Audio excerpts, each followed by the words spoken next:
Good evening. I would like to call to order the regular meeting of the Newport News School Board for Tuesday, November 19th, 2024. On behalf of the members of the school board and Dr. Mitchell, I welcome each of you present this evening and those who are watching on TV and online. A quorum is present to transact the business of the school division. We have one member of the school board who wishes to participate in our meeting electronically. As indicated in Board Policy BEE, electronic participation in meetings from remote location, the board member must make such request, cite the reason for remote attendance, and the board must approve the request by majority votes of members present. School board member Lisa Searles Law has made such a request. Ms. Searles Law? Good evening, board members. I would like to petition that I join this meeting virtually. I am in Arlington, Virginia on work travel. Thank you. Hearing Ms. Searles Law request, what is the pleasure of the board? Do I have a motion? Yes, Madam Vice Chair. I move to let Mrs. Searles Law participate in the regular meeting. Second. The motion has been made and seconded. Ms. Buffalo, please call the roll. Alger. 4. Amon. 4. Best. 4. Brown. 4. Harris. 4. Hunter. 4. Motion carries 6-0. Welcome, Ms. Searles Law. We will begin tonight's meeting with the invocation and pledge to the flag. Here to do the honors are two students from Greenwood Elementary School, Asia Wright and Samuel Johnson. First, Asia will come forward and deliver the invocation. She will be followed by Samuel, who will come forward and deliver the pledge. Asia, will you please come forward and tell us a little bit about yourself before you get started? Good evening, school board members and Dr. Mitchell. Glad you guys are here. My name is Asia Wright. I am in Ms. Giles' 5th grade class at Greenwood Elementary. My favorite subject is math and science because I like exploring new things and figuring things out. What I like to do, my favorite thing, I'm so sorry. It's okay. Take your time. Take your time.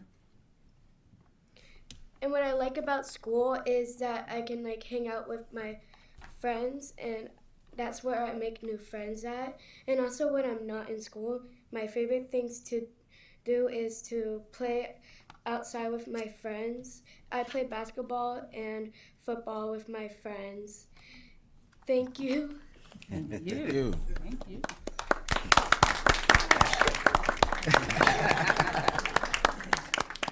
Thank you, Asia. Samuel, will you please come forward and tell us a little bit about yourself before you begin the pledge? Hi, my name is Samuel Johnson. I go to the same school as Asia, Greenwood Elementary. I'm also in Miss Giles' class. My favorite subject is math. I feel like I'm a mathematician sometimes. Hey. Sometimes it's easy, sometimes it's hard, and sometimes it's puzzling. But you can always get through everything. That's what I'm That's talking right. about. All right. All right. I like school because I real life get to hang out with my friends. And when I'm at home, I get to call them, play outside, and play games with them. Very good. Thank you. Ready for us to stand? All right. And can I get everybody to stand for the Pledge of Allegiance? Start. To the flag Of the United States of America, and to the republic for which it stands, one nation, under God, indivisible, with liberty and justice for all. Be seated. All right. Thank you, Asia and Samuel. Supporting Asia and Samuel tonight are their family members and school family. Please stand and be recognized. All right.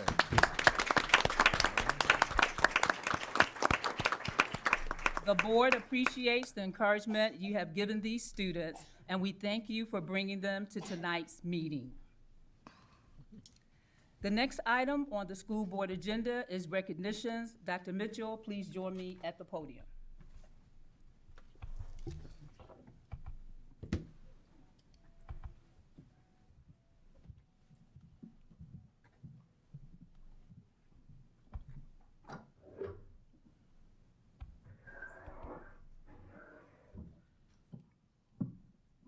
Good evening. I have the honor of presenting this month's school board recognitions. In 2020, the Virginia Board of Education launched the Exemplar Performance School Awards to recognize high student achievement and continuous improvement. The awards program recognizes schools for exceeding state accreditation standards, showing continuous improvement on school quality indicators, and implementing innovative practices. Tonight, we are pleased to recognize 5 Newport News Public Schools that earned recognition through the 24-25 Exemplar School Recognition Awards program. We'll begin with Deer Park Elementary School. Deer Park earned the Board of Education Highest Achievement Award for earning accreditation and demonstrating high levels of success across all school quality indicators, including narrowing achievement gaps and achieving high pass rates in reading, math, and science based on the student pass rate for all students in the school and for each student subgroup in the school, all while maintaining a low chronic absenteeism rate based on the 23-24 school year. Present this evening to accept this recognition on behalf of the Deer Park school community are several members of their leadership team. Please join me in recognizing Principal Scott Meadows. Mr. Meadows, please come forward.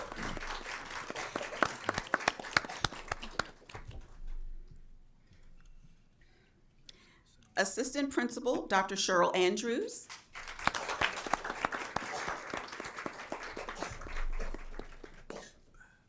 The former principal who served last year diligently and started this work, former Principal Mary Jo Anastasia.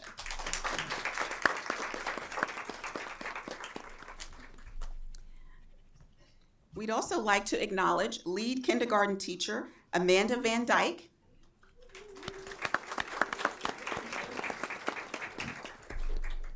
lead first grade teacher Kimberly Wingett,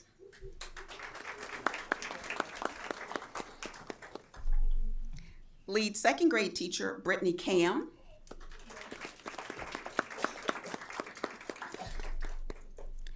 lead third grade teacher Wendy Lilliston,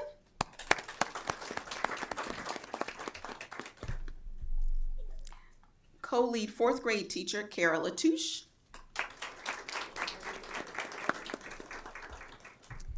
co-lead fourth grade teacher Frida Clear,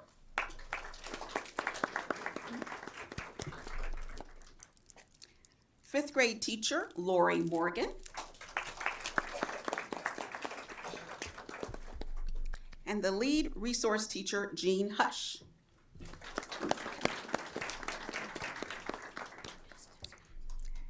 Deer Park students exceeded the 75% reading benchmark and the 70% math and science benchmark, boasting a 91.8% pass rate in reading, a 97.1% pass rate in math, and a 95.2% pass rate in science for the 23-24 school year. In addition, all of their student subgroups exceeded the state benchmarks in reading, math, and science. So we'd like to congratulate the Deer Park Elementary School team for earning a Highest Achievement Award. They're among only 92 schools in the state to earn this honor this year. Please join me in one more round of congratulations.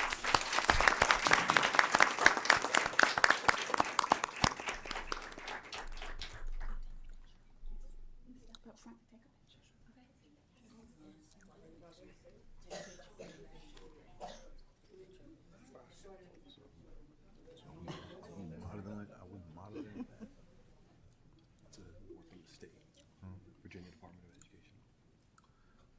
Yeah, we modeling some of their successes. Or looked at it,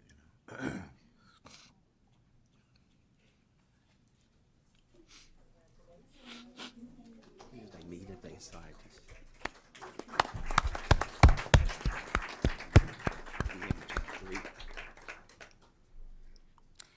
Four schools earned the Continuous Improvement Awards through the Exemplar School Recognition Program this year. Hydenwood Elementary School, Katherine Johnson Elementary School, Huntington Middle School, and Woodside High School.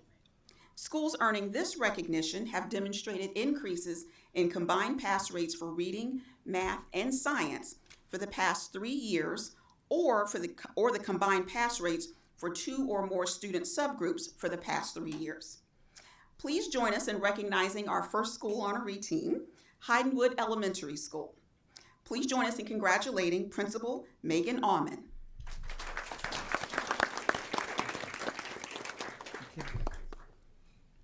Assistant Principal Naima Gibbs.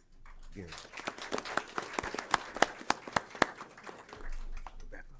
Administrative Assistant Colleen Budlove.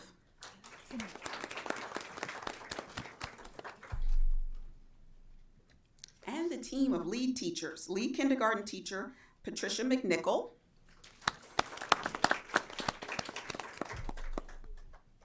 Lead first grade teacher Teresa Dodson.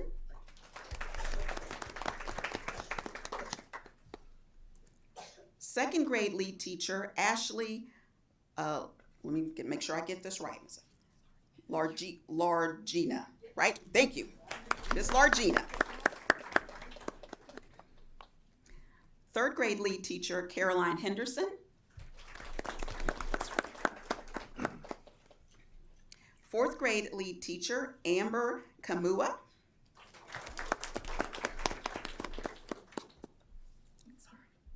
Fifth grade lead teacher Lindsay Kent.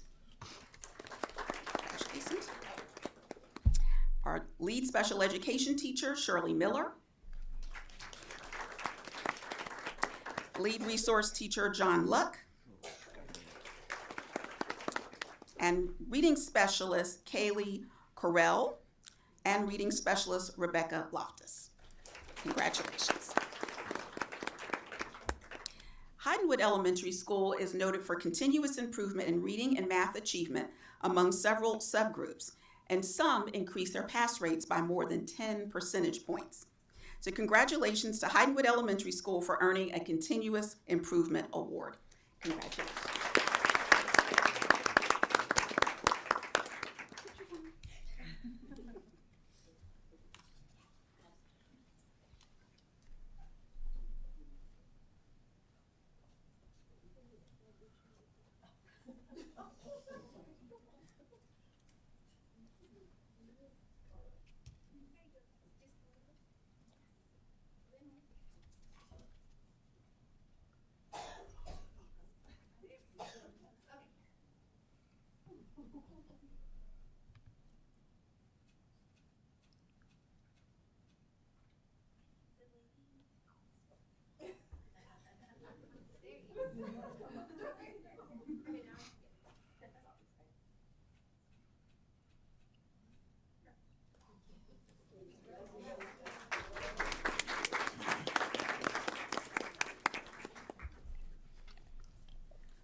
Our next honoree group earned recognition for continuous improvement in overall academic achievement and student subgroup performance, the team at Katherine Johnson Elementary School. Please join us in congratulating Principal Dr. Angela Montpass.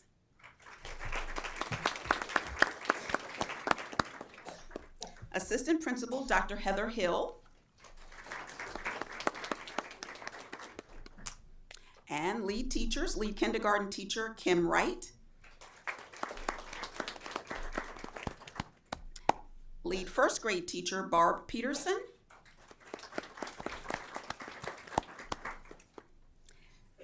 Lead second grade teacher Angela Dart.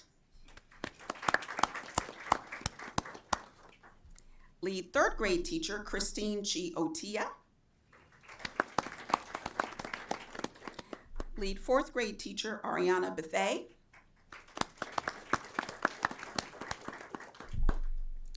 Lead fifth grade teacher Susan LaDolcetta.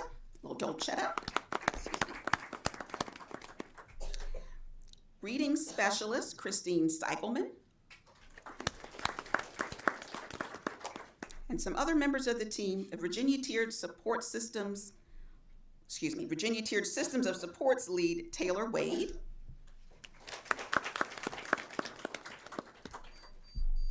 Professional school counselor Brittany Shuford. And he'd like to acknowledge math interventionist Lori Dilding. Students at Katherine Johnson Elementary School made notable increases in reading pass rates and in math pass rates. So again, congratulations to the team at Katherine Johnson Elementary School for earning a Continuous Improvement Award. Again, congratulations.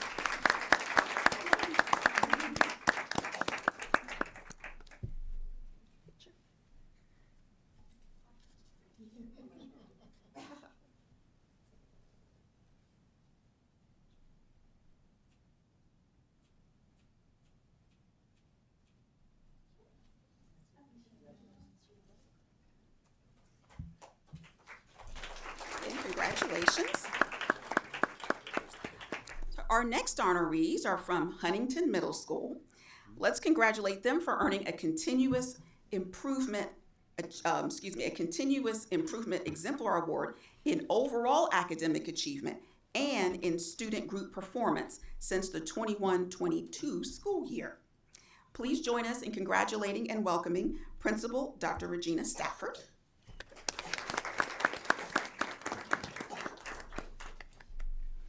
And Assistant Principal Deborah Figgs. I also like to acknowledge the lead teachers as well. The lead English teacher, Lisa Mason, the lead math teacher, Demetrius Washington, the lead science teacher, Salvatore Dentu, the lead social studies teacher, Linwood Jenkins, and the lead special education teacher, Jackie Williams. And we also want to take a moment to acknowledge the former principal who couldn't join us this evening, Ebony Griffin, who served for 2 years at Huntington and began leading this important improvement work. So again, congratulations to the team.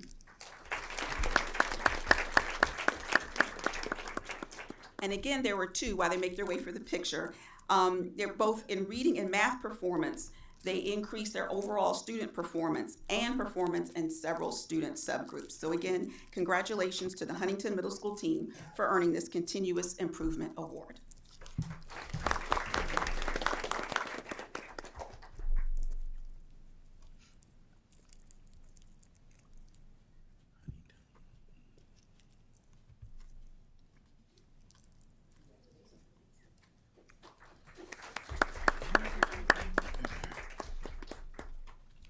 Last but not least, Woodside High School also earned a Continuous Improvement Award for student subgroup performance. Please join us in recognizing Principal Dr. Mary Hardesty,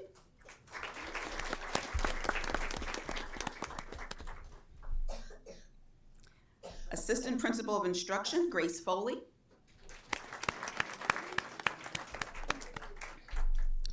Assistant Principal of Operations, Michael Bellamy,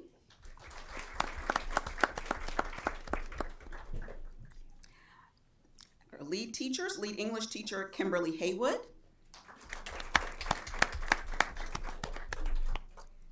lead math teacher, Jennifer Saunders,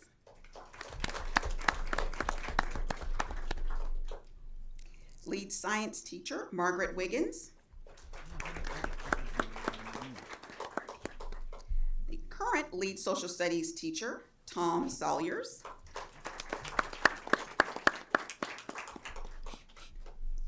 and the former lead social studies teacher, John Downer, now currently an assistant principal at Warwick High School.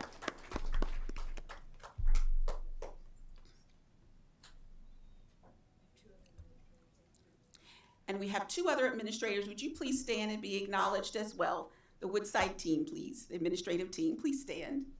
Thank you. Oh, I'm sorry, great, thank you. Please stand. Woodside High School students made notable increases in reading and math pass rates in all student subgroups. So again, congratulations to the entire Woodside team for earning this Continuous Improvement Award.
did want to note while they're making their way back to the seat, for the 24-25 school year, there were only 49 schools in the state recognized for continuous improvement. So we're very proud to have 4 here in Newport News Public Schools.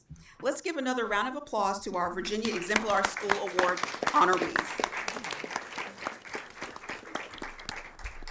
And we want to acknowledge, if you have any, for the school teams here tonight, we know that this takes a lot of time and dedication, and certainly it's a collaborative effort among our educators, our students, and their families. So if you have your family with you, would you please stand to be recognized? Any friends, any other school supporters, please stand to be recognized. We'd like to acknowledge all of you. He started us out for it. And it's a whole NNPS proud moment, yes. Thank you. Please share our congratulations with your entire school community. The Purple Star designation is awarded to schools that demonstrate military-friendly practices and a commitment to military students and their families. Virginia, as we know, is home to a large population of active duty, Guard, Reserve, and veteran armed services members.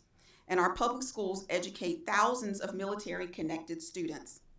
This evening, we're proud to acknowledge that General Stanford Elementary School earned designation as a 24-25 Purple Star School second award. General Stanford was previously named a 21-22 Purple Star School. Joining us this evening to accept this recognition on behalf of the General Stanford community, our principal, Jennifer Harnish. Ms. Harnish.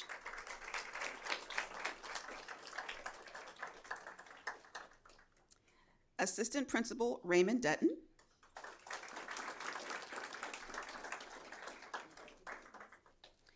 Military Family Life Counselor, Allison Sigler.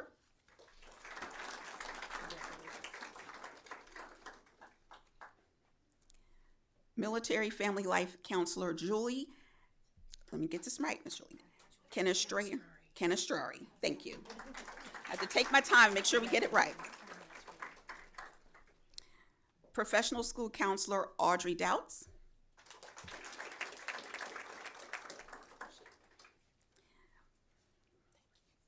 And rounding out the team, Joint Base Langley Eustis School Base Liaison Christine Stiefel.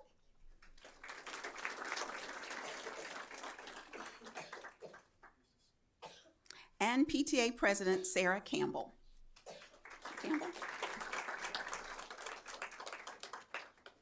We also want to acknowledge Colonel Laura Hutchinson, the commander, and Command Sergeant Major Jared Matthews for their continuous support as well.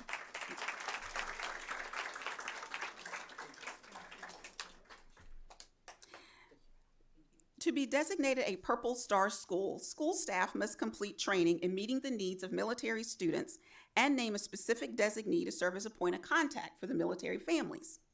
They must also maintain active partnerships with their military families. General Stanford has a very active PTA, and the school has numerous strong supports in place for the military community that it is so closely associated with. General Stanford also has an Anchored for Life Club, which supports new students as they transition to the school, and it promotes leadership and resiliency among club members. The club provides opportunities for students to enhance social skills, learn leadership skills, build character, improve self-esteem, and integrate into their community. Earlier this year, the school staff participated in a professional development session, Understanding Military Children, hosted by General Stanford's Military Family Life Counselors. Topics covered included fostering resilience in military-connected students, community building in the classroom, and helping military children thrive during deployment.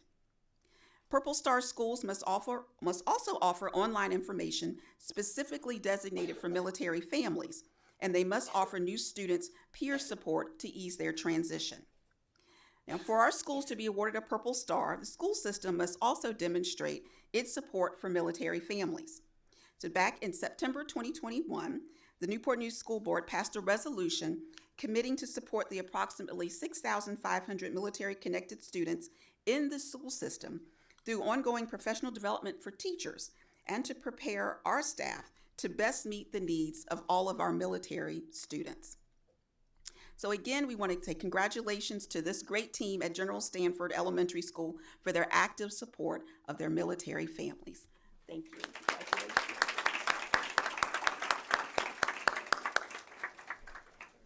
Picture.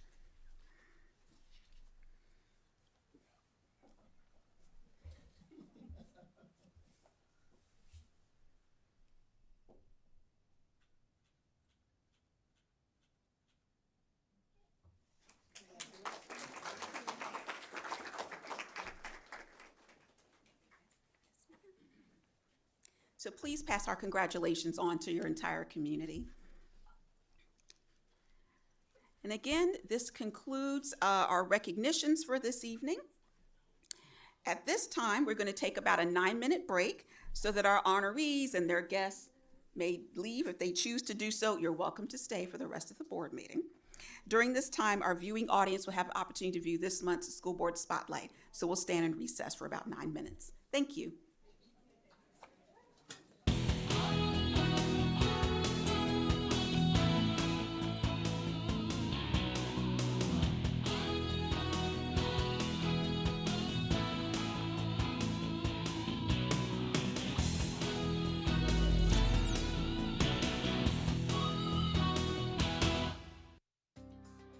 During Veterans Day, students throughout Newport News Public Schools took time to thank veterans for their service to our country, giving students a better understanding of the important role of military men and women in protecting our freedoms.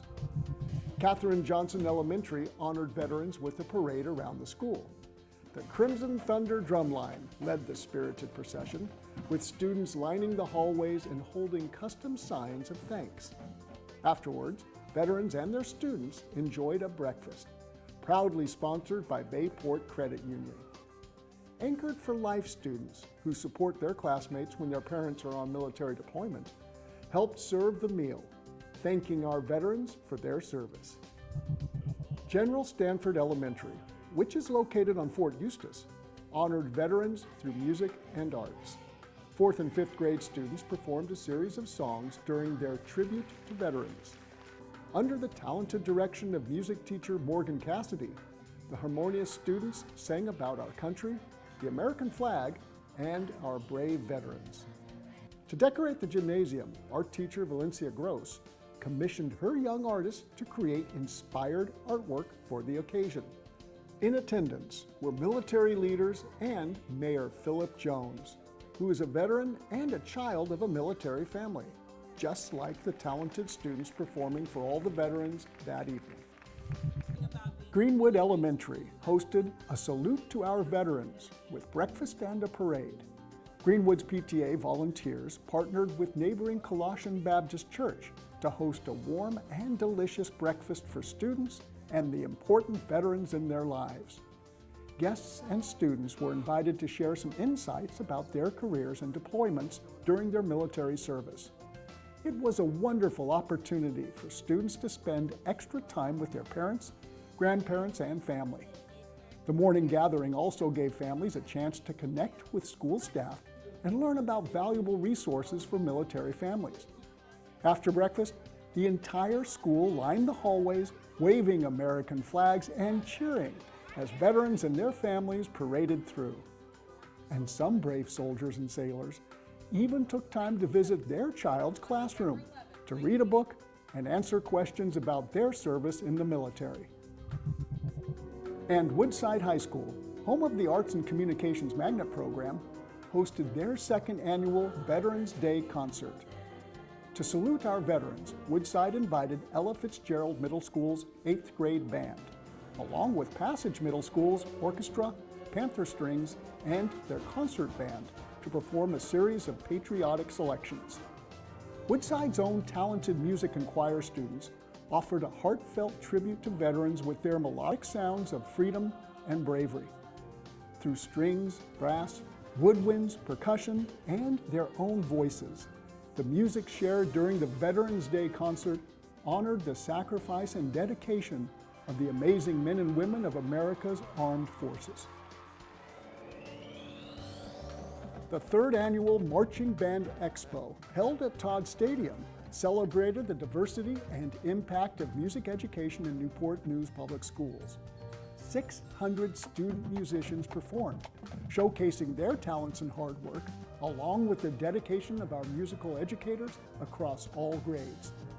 The evening kicked off with middle and high school students forming a mega band to perform the national anthem.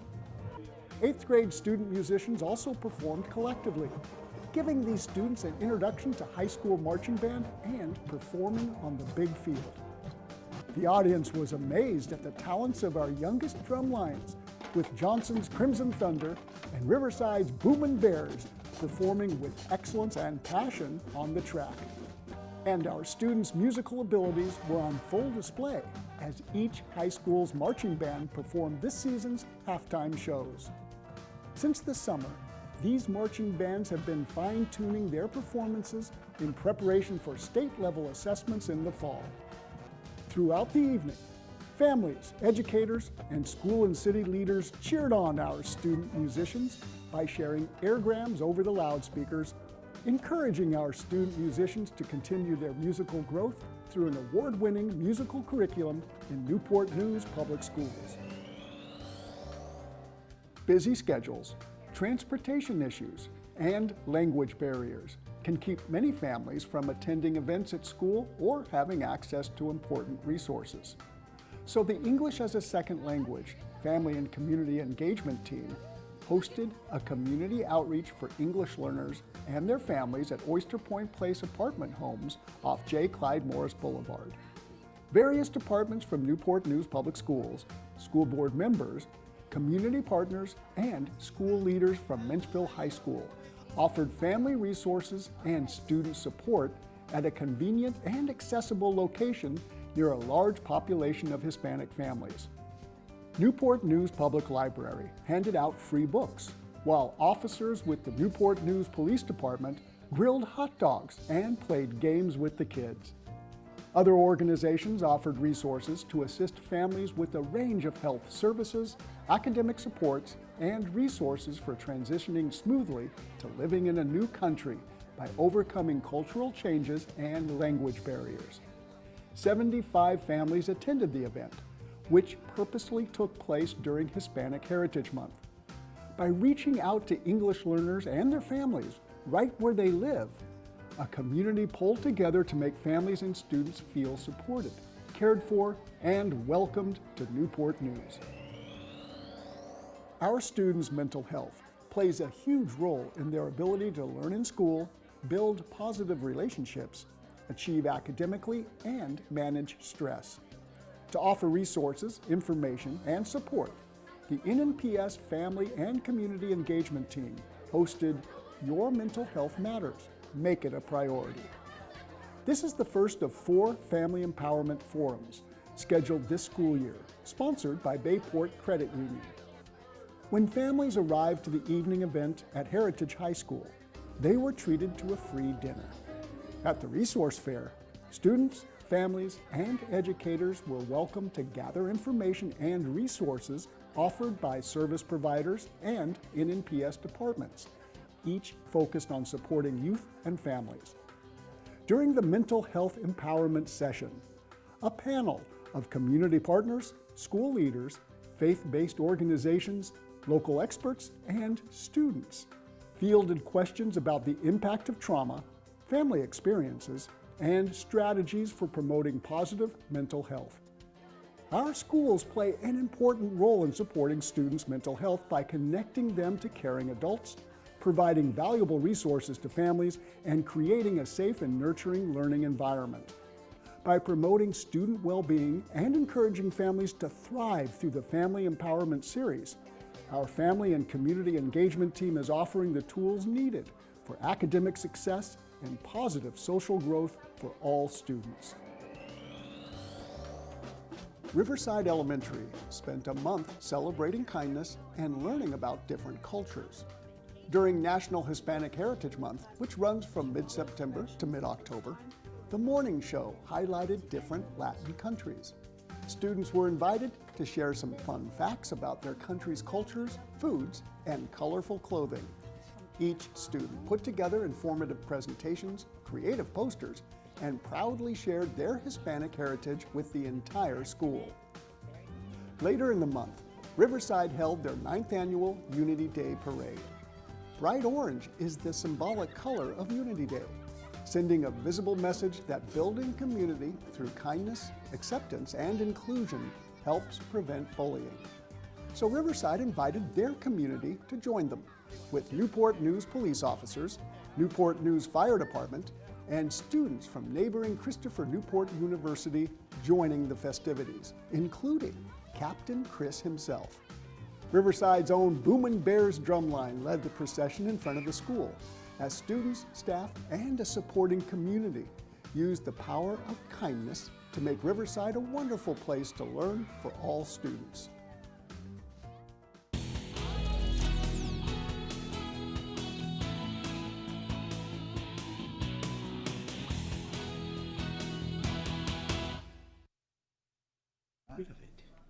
You not get to getting rid of Russ. I hope you enjoyed this month's School Board Spotlight. During our regular meetings, we provide time for the public to address the school board. These opportunities are scheduled in the early part of our agenda and towards the end of the meeting. As advertised, citizens may submit comments via email up to 30 minutes prior to our meeting time to be included in the official meeting record. For those of you joining us in person, the board considers this an opportunity to listen to your comments. Please understand that we will consider your concerns. We ask that you comply with our 3-minute time limit. As you begin your comments, a green light will come on. A yellow light signals you have 30 seconds remaining, and a red light and beep indicates your time is up. As your name is called, please come forward. We will first have Reverend Natalie Chamberlain, and she will be followed by Mr. Jim Batterson. I believe she will have someone to speak because she does not have a voice tonight. She has a voice, but she can't project it. She is silent. This is Reverend Natalie Chamberlain. Pronouns she, her. I am Cece Mazaitis, retired teacher in Newport News. I am part of a broad coalition of citizens who have been attending these meetings for the past year. We support equality and the respectful treatment of all children, including trans and other LGBTQIA+ youth. Tonight we are here to stand in support of revising policy JBP in order that it better protect all students, but especially those who are trans. We recognize that you seek the well-being of all of the students and the staff of the district, and we are with you as you endeavor to make this so. Yet we continue to advocate for the vulnerable in the district since this is taking such a long time. As we approach the holiday season and the uncertainties of a new year, may you find the time and will to finish work on this vitally important policy. The times in which we are living make it even more important than ever. Thank you. Thank you.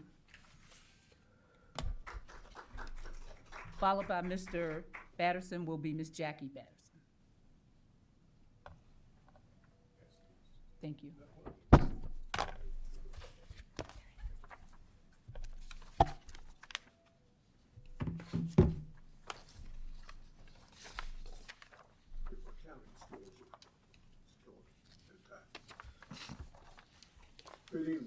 Previous months, I have provided you with copies. I'm Jim Batterson, Newport News. In previous months, I provided you with copies of the latest statistics from the CDC's National Youth Risk Behavior Survey, showing a significant percentage of high school students who self-identify as transgender or questioning their sexuality.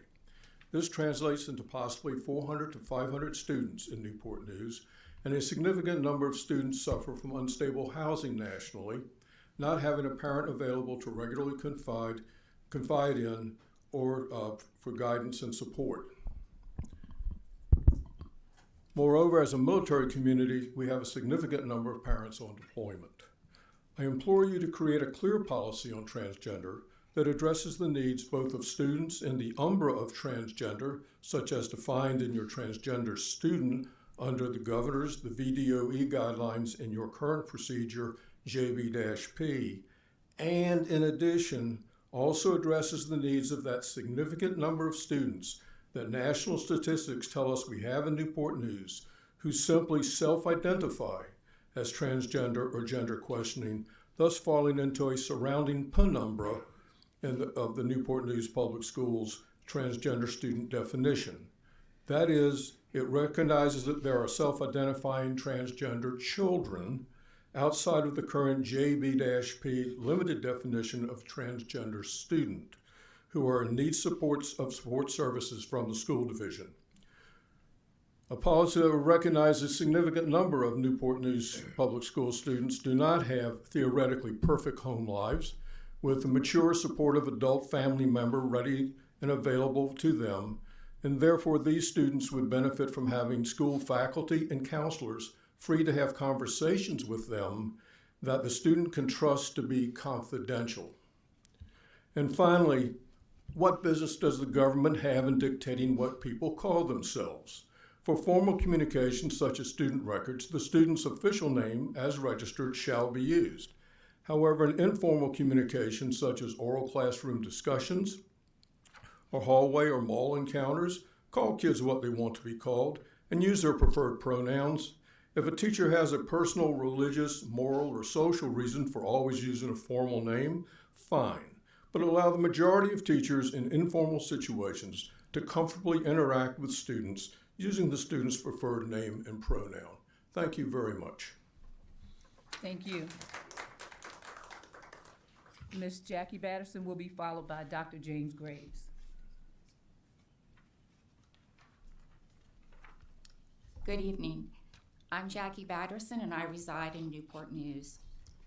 The Rainbow Youth Project, which is a volunteer-run LGBTQ youth suicide prevention and crisis intervention group, receives over 3,500 calls nationally per month. From November 1st to November 7th, it received more than 4,000 calls. These young people's anxiety and fear have increased, affecting their physical and emotional safety in and out of school. Creating a network of support now through trusting relationships with educators ensures that they are cared for and safe in school and feel valued. This can happen if young people are concerned that anything they say confidentially could be reported to someone else. That is the death of communication. Please send a clear message to the students and families that this administration is committed to protecting the students' rights and create a safe and inclusive environment. Ensure students that there are resources available if they experience harassment or bullying or need mental health support. Teachers spend a lot of time with these students, probably in some instances more than the students spend with their families, and are influential in their lives and well-being. Please don't put up a wall between the students and their teachers. Please ensure by policy that your teachers know that they are safe when a student comes to them and that the teacher need not have to report any confidential conversation with a student's parent or guardian. Thank you. Thank you. Mr. Graves will be followed by Mr. John B. Bloom. I'm sorry, Dr. Graves. Good evening. Happy American Education Week. Good evening, Madam Chair, Vice Chair, school board members. Good evening also to Dr. Mitchell. As a product of Newport News Public Schools, born and raised in downtown Newport News, I grew up listening to my mother and elders talk in my community. I listened to their wisdom, their intelligence, and watched how they had grace and mercy at times. Y'all know what that means.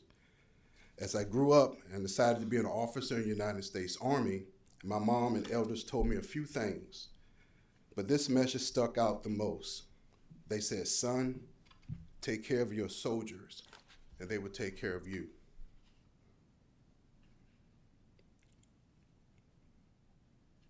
As president of NNEA, I try my best to take care of our members, listen to them, and yes, ask for new ideas and go along with their concerns.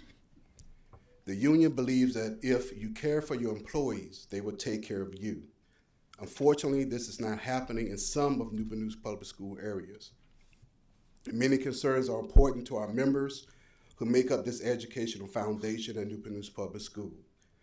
The foundation should be more robust due to some of the upper administration of the academic team. We see a culture of do as I say, and not a culture of asking teachers and staff for their input and most things that affect their lives. When you send down a mandate to assistant principals, such as completing 7 walkthroughs a week, which is stressful to them, they have informed us of other tasks that they have done every day, and you have about 25 bullets of what they do every single day. Stress assessments, walking the halls, making sure the weapons detection system's okay, meetings with parents, and so on. The executive academic administrators now have decided to add 7 weekly walkthroughs, which is unfair and plain wrong. The educational leadership team could have asked the assistant principals and principals for their ideas on assisting, but they didn't because it still happens as of today. When will this culture of do as I say stop in our district? We are supposed to work together for our children, faculty, and staff. Another concern is that our bus drivers are struggling with shortage of bus drivers since school started. Bus drivers have been stressed in the transportation department. Most bus drivers are afraid to speak up because of the ugly word called retaliation. They believe this because they have experienced this while working in the transportation department. When drivers call and say the supervisors are walking around the people speaking to HR representatives, and they had to ask the HR representative person to come outside. You have my full report. Thank you. Thank you. Mr. Bloom will be followed by Mr. David Brakeman.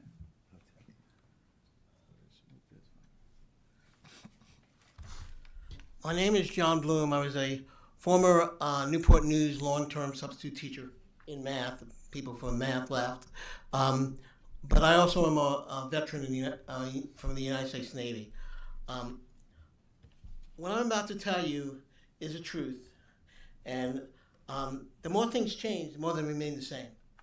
On January 6th, 2023, Abby Werner was shot by a 6-year-old student in Rich Neck Elementary School.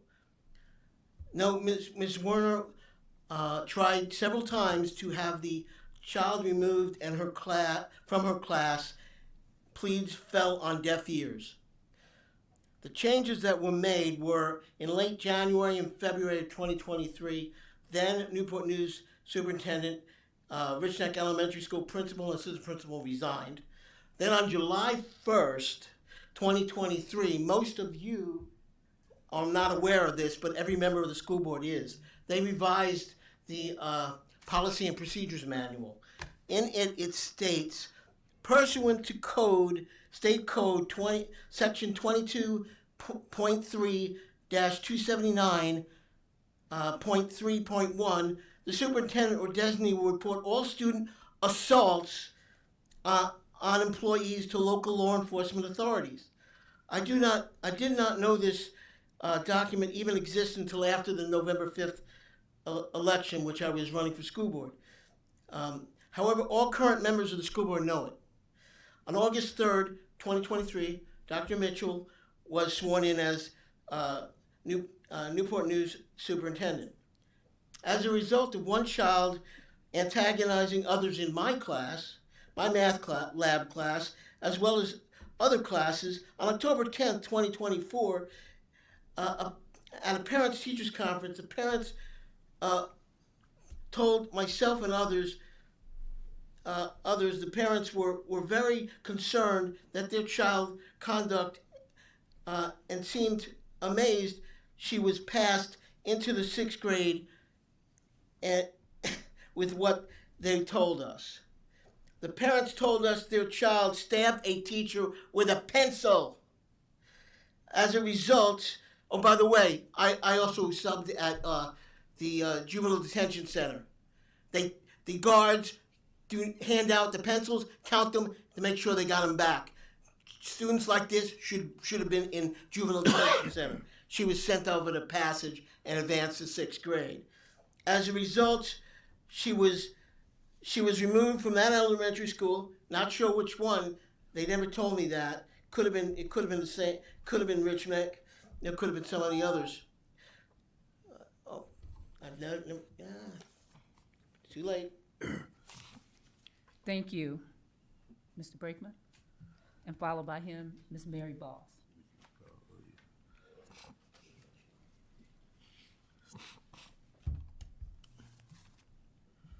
Hi, Superintendent Mitchell and members of the board. I'm David Brackman, he, him, former Newport News Public School student and current Newport News resident. Please act quickly to make at least some revisions to procedure JPP to promote the safety and dignity of trans students. At least in tone, stop saying in section 3G2 that using the same restroom that a trans person has used in the past presents such a danger that we need alternatives to promote the child's privacy and safety. You can please continue to offer alternatives, but don't suggest things that are unfounded fear-mongering.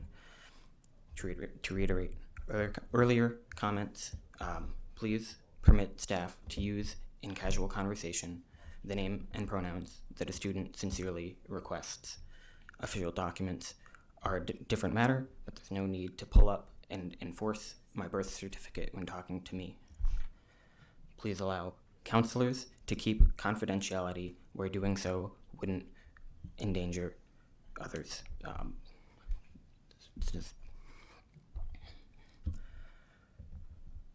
Additionally, please revise procedure JPP to provide the level of specific guidance appropriate to a procedure. Section 3D6 says that we can't make staff violate their First Amendment rights, which is of course true. But what do you mean by that? What are the specific rights enumerated by the First Amendment as it pertains to addressing trans students? Do teachers have a First Amendment right to misgender students, overriding the request of the student, the parents, and or the legal record? If so, please summarize those conditions and cite where it comes from. And if not, please stop implying it. Please elaborate on other instances of except where required by law similarly.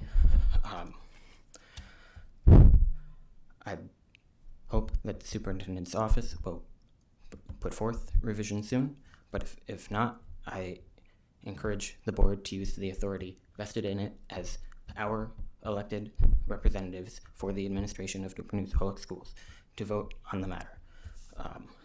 The distinction between policy and procedure is not all that it's always been necessarily made out to be. Tonight's agenda for policies includes procedures that are being voted on.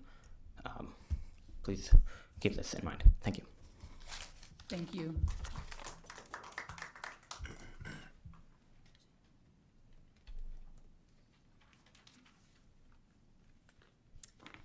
Hello, Mary Voss, an NPS teacher, parent, and graduate, and secretary of the Newport News Education Association.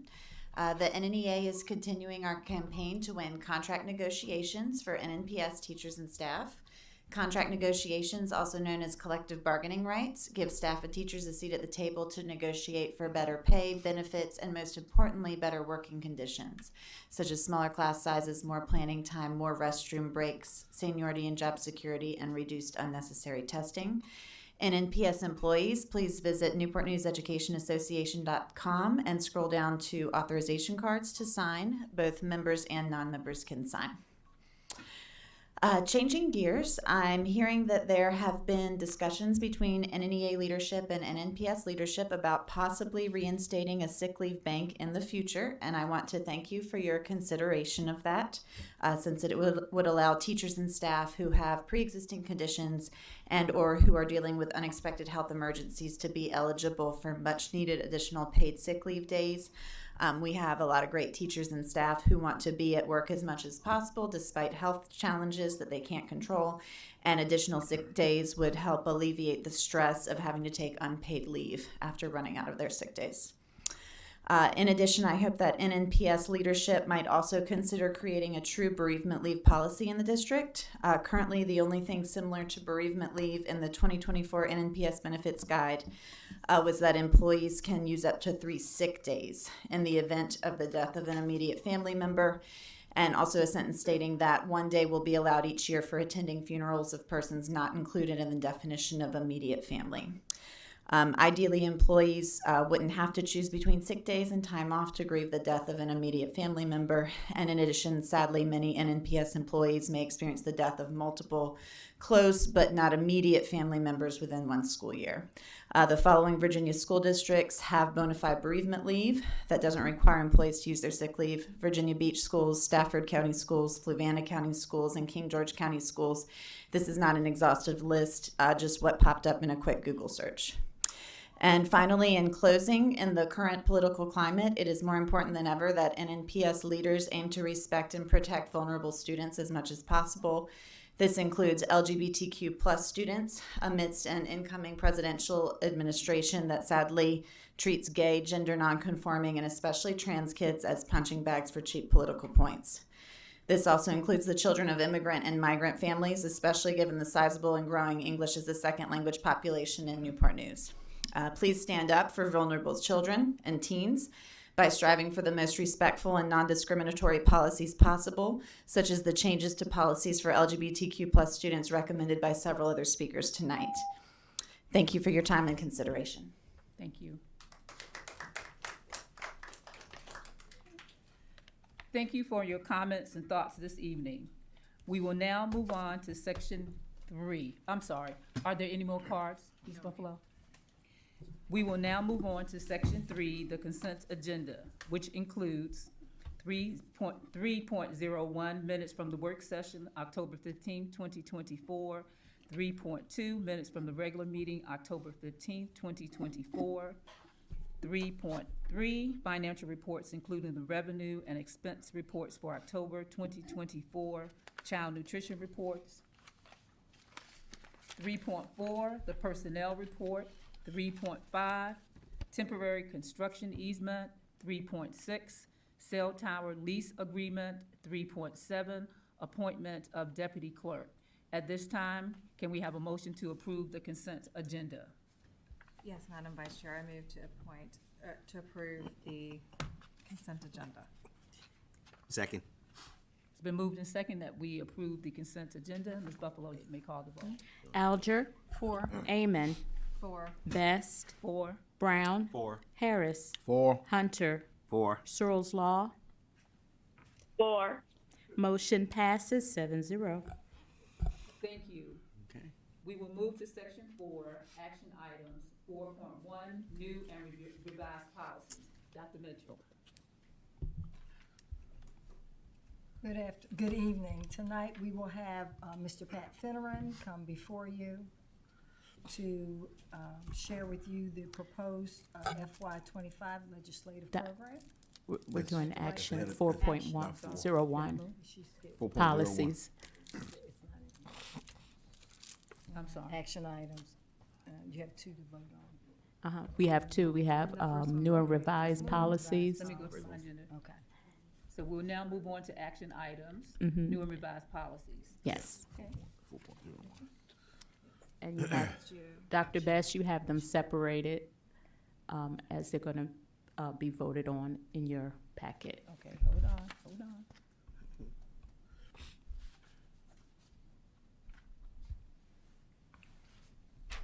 She see it. Section 4, new and revised policies. 401.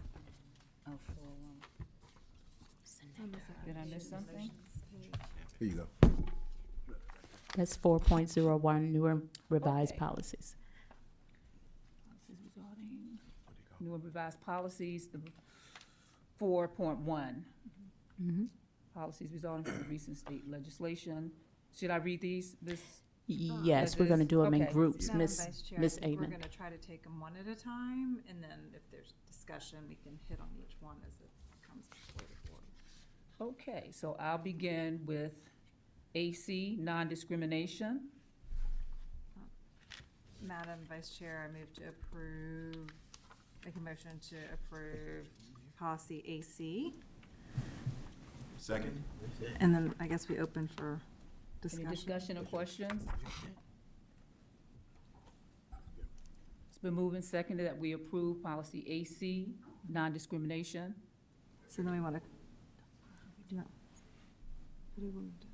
Someone seconded. No, we're going to take them one by Yes. one. Yes, Mr. I- Brown seconded. Brown seconds. Yes, I second. We're going to do each one by one instead of a big group. You can call the roll. Sometimes people aren't sure. Alger, You can request discussion if there is any. I asked, Yes, was you there did. any discussion or questions? Hold on. Let's you ready? Yes. Alger, 4. Amon, 4. Best, 4. Brown, 4. Harris, 4. Hunter, 4. Searles Law. 4. Motion passes 7-0. Okay. And now we'll move on to section BEE, electronic participation in meetings from remote locations. Madam Vice Chair, I move to make a motion to approve policy BEE, electronic participation in meetings from remote locations. Get a second? Second. Any questions? Discussion? I have one. One thing I'm not sure about, and unfortunately I missed the meeting where this was discussed, is I think this is the one that talks about someone who is attending remotely counts toward a quorum, and this may be a legal question. Is that new? Is that That was standard newly added by statute. recently? It did not exist before this last General Assembly session. Okay, but it was approved That by was the added General in the Assembly. Freedom of Information Act. Okay. Thank you. Any other questions, discussion? Mr. Brown. For discussion on BEE, I'll make the comment that the version of BEE as it exists today was augmented during the pandemic. And originally we thought that this was the provisions that are in it were going to sunset at some point. And if, we're years after the pandemic, these provisions haven't sunsetted. So for that reason, I think there is value in the physical gathering of the board, unless there is an actual state of emergency. And so this is nothing against anyone in particular's remote participation, but I just think that there's a value in the public being able to see us physically gather, and that's an important part of what we do. And so I'm not in favor of this continuing what was supposed to be really a temporary policy. Thank you, Mr. Brown. Any other? Yeah, I think a lot of Yes. this is also based off of the state had specific guidelines for missing meetings, i.e., if I'm deployed militarily, then that's considered a reason, or in case of emergency. So, I mean, I approve of it, but I can understand where Mr. Brown is coming from. Okay, thank you, Mr. Hand. Anyone else? Madam Chair, I understand why it was put in place during a pandemic, and I just believe that those folks that are on the board who are elected, I don't think that we're missing meetings just to be missing meetings. And then we also put it to the diocese of us for voted on it. So if we feel that there's a member of this board that's missing meetings just to be missing meetings, then it's our duties to not approve, to approve that absentee in person. So we ourselves, if we can't monitor our own selves, I think it's another issue going on. So I know folks travel, we meet. I don't think there's typically times where I've missed a couple meetings I did not call in because I was sick. And so if I was sick, I'm not calling into a meeting because I was duly sick. But when someone truly wants to be at their meeting and they may have things come up, life happens with their jobs, we as 7 board members have the right, the 6 of us have the right, or 5 of us have the right that says, no, we don't accept them absentee to vote on. So again, unless there's an abuse, then we need to handle that abuse. But I think it's still a good practice to have. Thank you, Mr. Hunter. Anyone else? Comments or questions? Call the roll, Ms. Buffalo. Alger. 4. Amon. 4. Best. 4. Brown. Against? Harris. 4. Hunter. 4. Searles Law. 4. Motion passes 6-1. All right. Policy IA, instructional goals and learning objectives.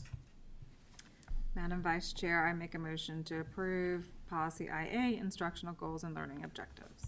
Second. It's been moved and seconded that we approve policy IA, instructional goals and learning objectives. Any questions or comments? There being none, Ms. Buffalo, call the roll, please. Alger. 4. Amon. 4. Best. 4. Brown. 4. Harris. 4. Hunter. 4. Searles Law. 4. Motion passes 7-0. All right, moving on to IAB, literacy plan. Madam Vice Chair, I make a motion to approve policy IAB literacy plan. Second. Second. It's been moved and seconded that we approve item IAB literacy plan. Any questions, discussion? Madam Vice Chair, I'll make the comment that I think this is a great policy, and given the importance of the policy being core to our success for student outcomes and helping students to achieve, I think just that it needed probably another 30 days of work, and we I think we could have gotten something that was really monumental, and given its importance. There's just 2 provisions in there that I think are really necessary, and I don't see in there currently, which is a budget line item for the money that we spend on literacy, including that in our budget, so that we can actually track how much we're valuing literacy as a division. And then, of course, measuring of progress reports in some form or fashion. So absent those things, given the importance of how critical reading is, I just think that the policy was almost there, but just not quite in my opinion. Okay, thank you, Mr. Brown. Anyone else? Madam Vice Chair, just a question, this might be for Dr. Mitchell, but are those things that we as a board that the division can break out for literacy in our budgets if we wanted to see it, with or without a policy? Yes. And then also measuring progress throughout the year. That is also something, I think it's important to get the policy updated as much as possible, but barring another reiteration, it sounds like those are things that we also as a board can ask for. They are, and, yes. Make sure we do that. Absolutely. Yeah, and I just want to add to that, I appreciate the changes made based on recommendations, and including using reference to the VLA. Which I believe does require that we do provide clear communication, and you included that as well. As far as the literacy plan, I do agree that we should report out to the community as well, as long as we're doing it, or I think that's important as far as growth and improvement. Yes, both of those things are things that we as a executive team do look at the line items, so we certainly could share with the board without it being in the policy, the expenditures, as well as we also look at the quarterly data, the unit data, benchmark data to look at where we are with literacy, and that is a report that we could easily provide to the board. Thank you. Yes, this is Lisa Searles Law. I would concur that I think that this policy is quite timely, and we should be able to capture both the budget line items and the reporting out in the procedure portion of this policy. Thank you. Any other comments or questions? Ms. Buffalo, call the roll, please. Alger. 4. Amon. 4. Best. 4. Brown. Against? Harris. 4. Hunter. 4. Searles Law. 4. Motion passes 6-1. All right, policy IHAMA, teaching about drugs, alcohol, and tobacco. Madam Vice Chair, I move to approve policy IHAMA, teaching about drugs, alcohol, and tobacco. Second. Second. It's been moved and second that we approve IHAMA, teaching about drugs, alcohol, and tobacco. Any questions? Any discussion? Okay. Having none, Ms. Buffalo, call the roll, please. Alger. 4. Amon. 4. Best. 4. Brown. 4. Harris. 4. Hunter.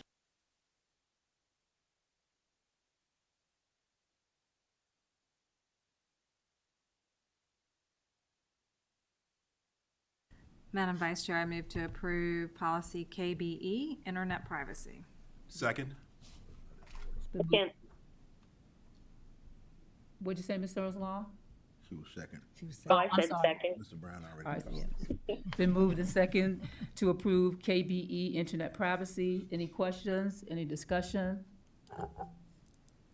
Hearing none, Ms. Buffalo, call the roll, please. Alger. 4. Amon. 4. Best. 4. Brown. 4. Harris. 4. Hunter. 4. Searles Law. 4. Motion passes 7-0. All right. Moving on to policies related to student admissions and attendance. JEC, admissions of non-public students for part-time enrollment. Madam Vice Chair, I move that we move to approve policy JEC, admission of non-public students for part-time enrollment. You have a second? Second. It's been moved and second that we approve JEC, admission of non-public students for part-time enrollment. Any questions? Any discussion? Madam Vice Chair, I just offer up for discussion. I don't see the need to have a policy that says what we won't do, which is what this policy says. This policy says that we won't accept students for part-time instruction. So we have a policy about part-time instruction which says that we don't offer part-time instruction. And I don't think that as the government that's something that we really necessarily need to do to tell people what we won't do. So for that reason, the policy seems extraneous. I could understand if we were striking the policy from the manual entirely because we feel the policy is no longer needed because there was a clause in here about the junior JROTC, and we probably moved that, I believe, to the compulsory attendance portion. But given it's no longer necessary to have this policy, given that the JROTC that portion has been moved to compulsory attendance, I don't see why we'd have a policy that says we won't do something. Thank you, Ms. Brown. Anyone else? I have a question for clarification. I'm not sure if anyone can speak to it. Was the genesis of this that the JROTC participation, this was sort of in the wrong place for it in the policy manual? And then, part-time enrollment, we do have students that end up in like early college and different things. So how does that play in? I think the answer is that the reason for relooking at some of these policies was questions raised by the homeschooling folks, and we modified several policies to better conform to the law. This particular policy, I think, is generated because lots of school divisions get questions about whether homeschoolers can do part-time enrollment or other students can do part-time enrollment. There are, I believe, a few school divisions in Virginia which allow part-time enrollment, but most do not. So the reason for the policy is that it's a clear expression that we do not, in Newport News, allow part-time enrollment. And with someone doing early college, would that be part-time enrollment? No, because they are enrolled, they're in our schools the other part of the time. Like they started with us. Or if they're a senior and they only need so many Exactly, and they classes, only they need can leave certain early, is that part-time Yes. or no? No, that's not. So is there another way to communicate that statement versus saying what we won't do? And I sort of sympathize with Mr. Brown. So is there another way to say that, or Well, put it on the front page? You know, we're not So it was adopted in 2020, so I mean, that seems like it may have been sunset. caused by COVID or Yeah. something. well, and so the opposite So we would sunset be it? full-time enrollment. Is there such a thing? Like, is one, or is break? I mean, Ms. you're Ms. enrolled or Brooks, not say enrolled. something. Yeah, we'd Yeah. like Ms. Brooks to come forward. You're either enrolled or not enrolled. Thank you for the opportunity, Madam Chairman, Madam Vice Chair, Madam Chairman, members of the board. We did have that policy because, as Dr. Mitchell stated and Mr. Wallen, we do have parents who have requested to enroll their students part-time. They're either homeschool. We have some private school students who want to enroll part-time to, for example, apply to the governor's school or to participate in other activities. So that was to capture those requests, and we do get those. It's not continuous, but we do, and the question is, where is it in writing? Okay. So that was Gotcha. our attempt to respond to that.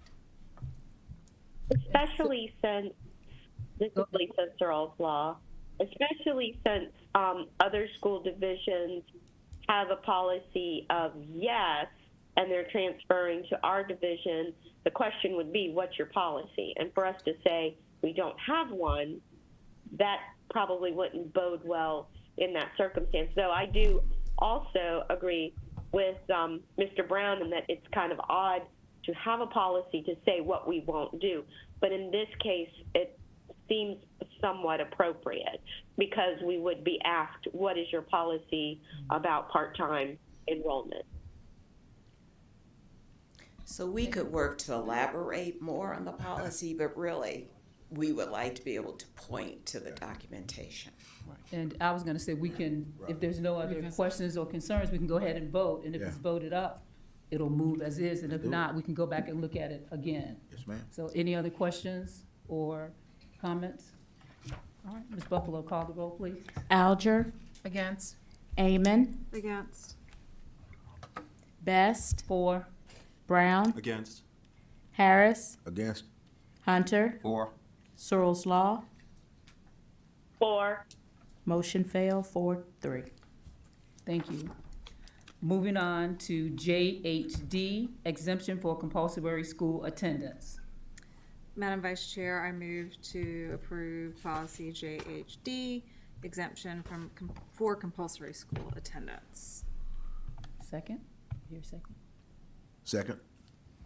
It's been moved and second that the motion has been moved and second for policy JHD, exemption for compulsory school attendance. Any questions?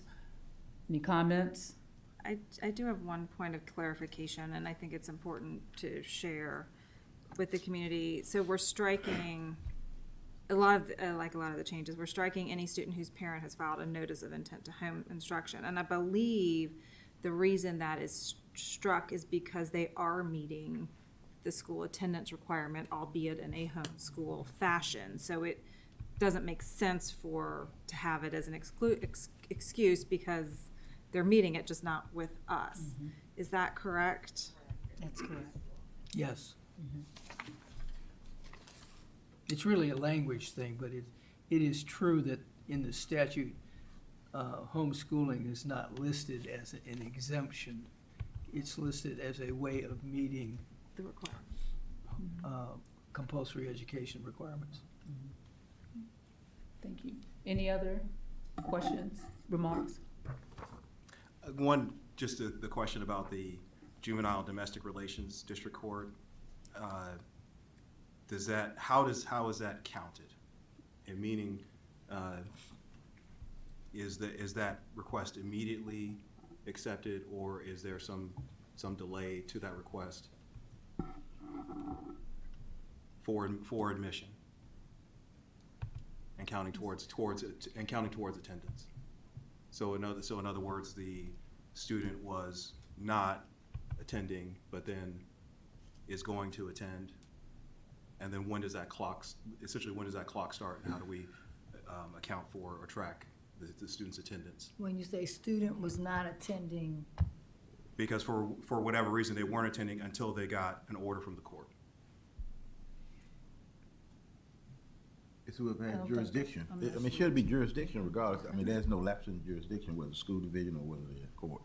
So I think it's I the don't flip, understand if the the question. court, Do you understand what he's asking, Ms. Brooks? I think the issue is if the court says compulsory attendance is not appropriate for this particular student, then that is an excuse, they're excused from attendance. It's not, the court says it's now time.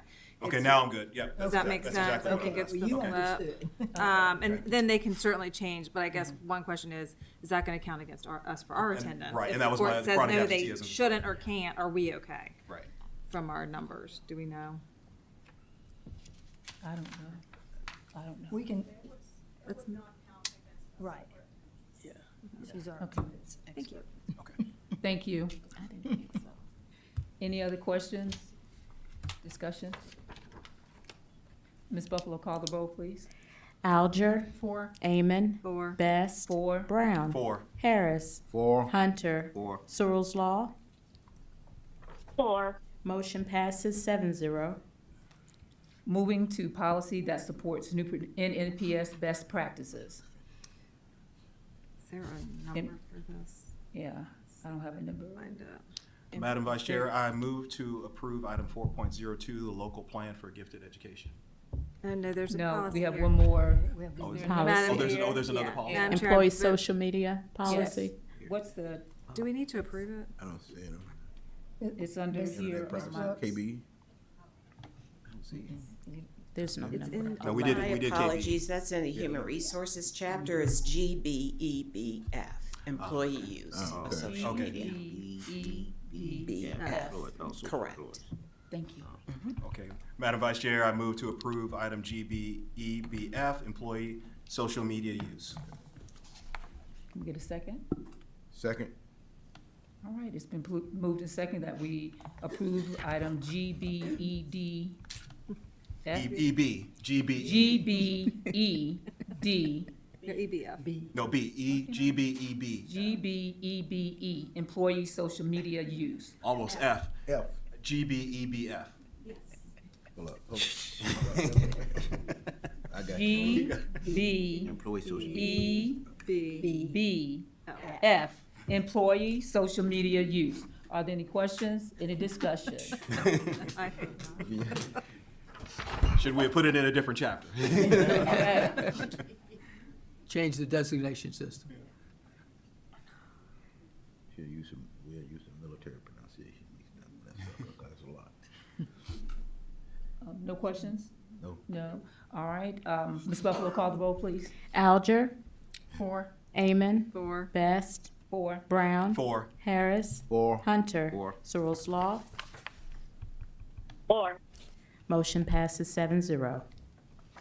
Thank you. You're welcome. That's when you use these. So, and thank you all for bearing with me through that. So we will now move on to 4.2, local plan for gifted education. Dr. Mitchell. Seems sort of thing. We're voting, you're voting. So, Madam Vice Chair, Madam I Vice move- Chair, yeah, okay. Madam Vice Chair, Oh, I I'm move sorry, to. I thought it was under report. Go ahead. Madam Mrs. Vice Chair, I Brown. move to approve item 4.02, local plan for gifted education. Second. Second. It's been moved to second to approve item 4.02, local plan for gifted education. Any questions, any discussion? Madam Mr. Brown? Vice Chair, I just want to say that I'm really excited about this plan, and it looks like a great plan, and can't wait for it to be implemented. So I'm very excited to see this plan in action and see the benefit it's going to give for our students. Anyone else? All right, Ms. Buffalo, call the roll, please.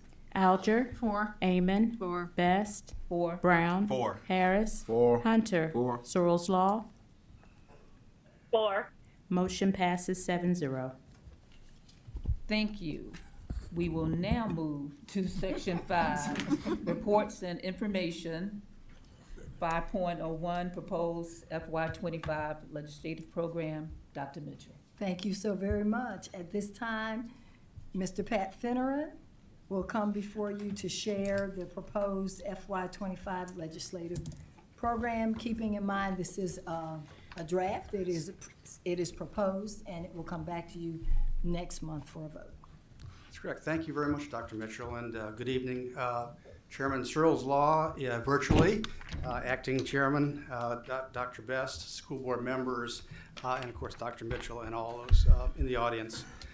It is that time of year again when we look at the upcoming General Assembly session and legislative issues of importance to the school board. The legislative program that you have is a draft, as Dr. Mitchell said. And it's the board's opportunity to convey what you consider to be some of the key issues for the 2025 General Assembly session. And of course, the draft has been posted on board docs for the community to see and read as well. And again, just to emphasize, this is a draft form. We do have time for revisions after you've seen it and heard some of it tonight. Of course, during this session, legislators will introduce hundreds and hundreds of education bills. And the board, I'll do my best to keep the board up to speed and our staff up to speed as this legislation is introduced. Before we get into this, the legislative positions, however, I'd like to just review a little bit of the timeline that we're going to look at this year for the General Assembly session. First of all, it's a short session. Last year was the long or budget session, and they rotate every 2 years. So short session begins early, January 8th. That's the first or second Wednesday of the month, and ends, if all goes well, February 22nd. Other dates of interest: Take Your Legislator to School Day will be on December 11th this year, and we're very pleased to take our legislators and other local elected officials and dignitaries to show them the Governor's Health Sciences Academy at Warwick High School. And there'll also be a special partnership announcement made at that event, and so we're looking forward to that and to showing off the great work that's going on at Warwick High School and the Governor's Health Sciences Academy. December 17th, the school board then will have an option of taking action and voting on this legislative program. So, obviously, if we have some changes to make after tonight, we'll get those to you early enough for you to look them over. December 18th is the governor's budget proposal. That's a day we all look forward to see how the governor what his plan is for divvying out money to everywhere around the state, including public education. January 23 is PTA Legislative Day, where we get to see a lot of our local folks up there talking with legislators. And January 27th is the VSBA Capital Legislative Conference, of course, when many of our school board members will come up and talk with their legislators about some priorities. And hopefully, if all goes well, early April, we will see the veto session convene and adjourn, and then know what is in the budget and what are our laws for the next upcoming year. So that's just a quick overview. Wanted to take a look. Last year we focused on issues relating to the school funding formula. That was probably the major thing that we looked at last year. And really, this JLARC Joint Legislative Audit and Review Commission did a landmark study showing that what a lot of people already knew, but they showed just how much underfunding was going on in the state of Virginia for public education when compared to other states nationally. The legislators, I'm pleased to say, responded quickly to the JLARC report, which of course showed significant shortfalls in funding. And to recap, the JLARC report, in essence, in summary, showed that Virginia funds schools on average about 14% less than other states. That equals about $1,900 per pupil. And if you do the rough math on that, that's almost $50 million a year for Newport News Public Schools alone. So there's some major work to be done in trying to address that, but they did start last year. So let's see, take a look at what happened so that we know what we need to do this coming session. The General Assembly did recognize did complete some good legislative actions that addressed parts, but only parts of the JLARC report. They included about $31 million for additional reading specialist positions, about $34 million a year for English language learner teachers.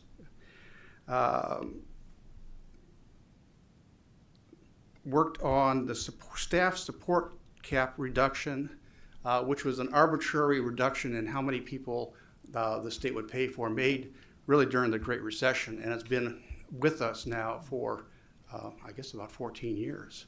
So they're working on getting rid of that artificial reduction, and they put about $205 million a year towards it. Still a long ways to go because this was a major, major reduction in 2010.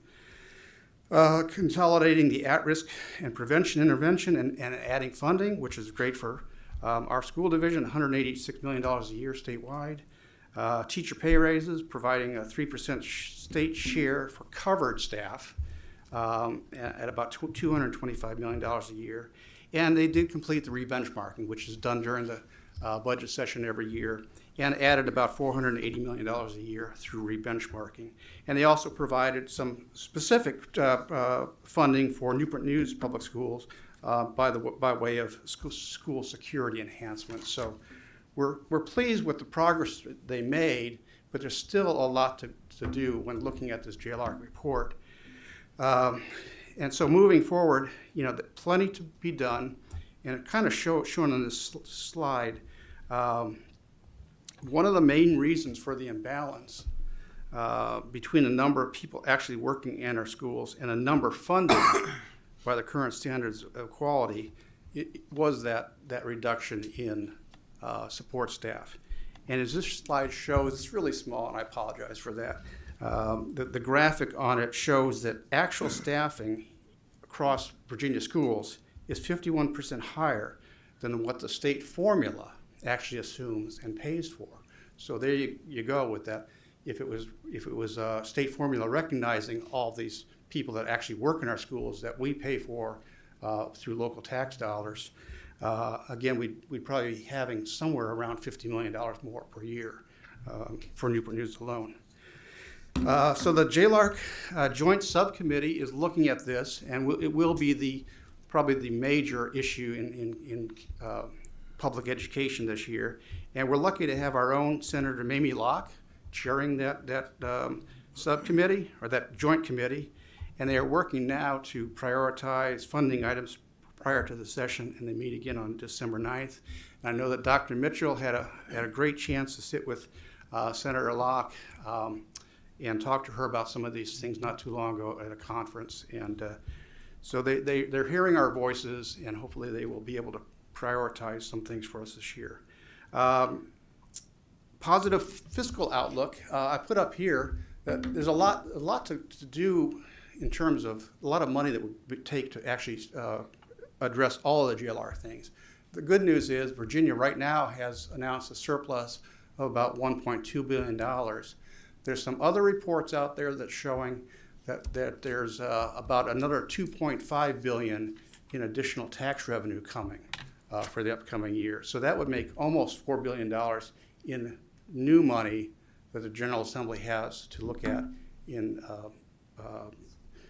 providing to the state this year. So we'll look at that, and we'll try to make the case that an investment in public education and through this JLARC report funding would be a good way to spend some of that money. So the 2025 legislative program really boils down to two major issues. The first was the JLARC report and all the SOQ, the standards of quality funding that we know we need. The second is a new issue that you haven't seen in your legislative program before. I know you've all heard about it, but it's about a new proposal by the state Virginia Department of Education and Virginia Board of Education for a school performance and support framework to replace the current accountability system for schools.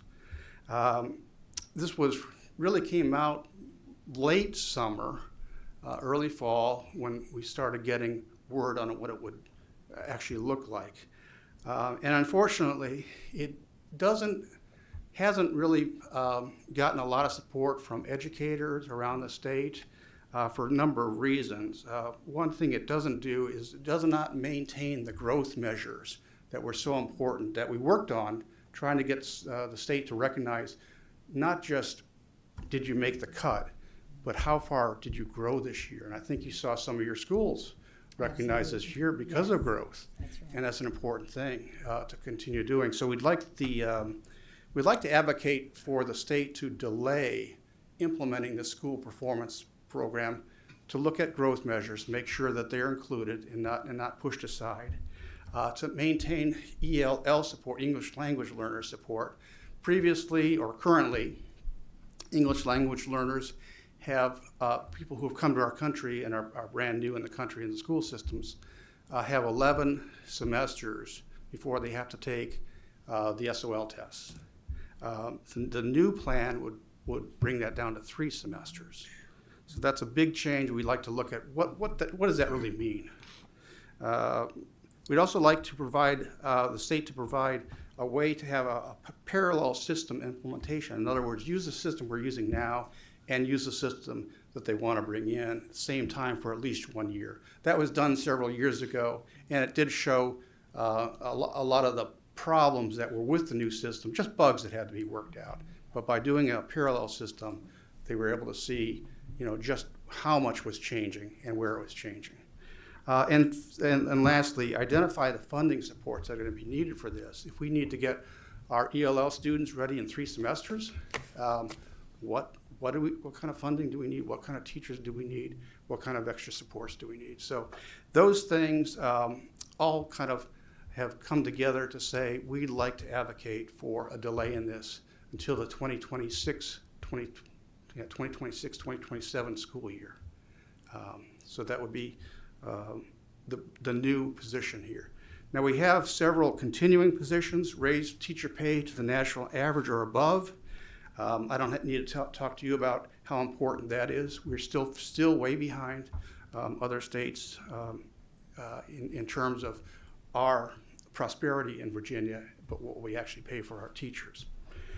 Increased funds for school facilities, both state funding in terms of grants like they did a few years ago, but also to provide the local options and equalize the local options. Right now, 9 localities around the state have an option of increasing revenue through a sales tax option capped at 1% for a definite period of time, but no other school divisions do, no other localities do. That actually passed both houses, that legislation that we've asked for, passed both houses, the Senate and the delegates last year, but was vetoed. So we want to keep working on that and bring it across the finish line. And then finally, not finally, but this has been a long-standing thing, but to develop a permanent funding stream for one-to-one laptop support, internet access and staffing. When the pandemic came in, we quickly went to a one-to-one with, I think, great success and a lot of hard work by all the people in the school division and school board and funding. Right now, we're spending about $2 million a year. I had previously had $1 million a year. It's gone up to $2 million a year just to keep this going, in addition to what we already paid. So we really desperately need the state to take a look at this. And at the same time, the federal funding that was temporary stopgap measures funding, it has gone away. So it's become a little bit more important, a little more pressing than ever. So there are some other long-term standing positions in your legislative program, but I won't go over those tonight. I just want to say the next steps, and I'd be happy to answer any questions or take any suggestions either now or later. We'll provide our legislators with a copy of the draft program. You have to take your legislator to school day and give them a little bit of a shortened version of this, probably just a couple slides. Take action on this proposal at the December 17th board meeting, and then obviously support the legislative program during the 2025 General Assembly session. So with that, I will stop and see if there are any questions or suggestions. Thank you. Questions? suggestions? Okay, thank you. All right, Very thank you very much. You have a good night. Thank you. And we'll move right on to new and revised policies. Dr. Mitchell? Thank you so much. Ms. Tracy Brooks is going to come to share some of the new and revised policies. Thank you, Ms. Brooks. Thank you very much. Again, good evening, Madam Chair, Madam Vice Chair, members of the board, and Dr. Mitchell. This past July, the governor released an executive order calling for cell phone-free education across the state. In response to the order, the policy committee developed a new draft policy that addresses students' use of cell phones and other personal electronic communication devices in our schools. The policy and procedure are still a work in progress, but we wanted to take the opportunity to speak about the state's guidance and to share our draft documents with you and the viewing public this evening. Now, in addition to the proposed cell phone policy that supports best practices in the school division, the policy committee reviewed all of the policies and procedures in the chapter on foundations and basic commitments and the chapter on education agency relations as a part of the ongoing review of our school board policies required by the state code. And I'll take a moment to speak very briefly about those two chapters as well. The first item this evening is our new draft policy and procedure that we developed in response to the Governor's Executive Order 33, which implements cell phone-free education in Virginia's public schools. According to the order, parents, public health professionals, educators, and other stakeholders across the Commonwealth expressed concern over the alarming mental health crisis and chronic health conditions affecting adolescents, such as depression and anxiety, driven in part by extensive social media use and widespread cell phone use among students. The major thinking and support of the order was that cell phone-free education in public schools is essential to promote a healthier and more focused educational environment where every child can learn free of distractions. So why does cell phone education matter? Well, according to data compiled by the Virginia Department of Education, students who carry their cell phones throughout the day look at their phones approximately 51 times a day and receive an average of 237 notifications per day.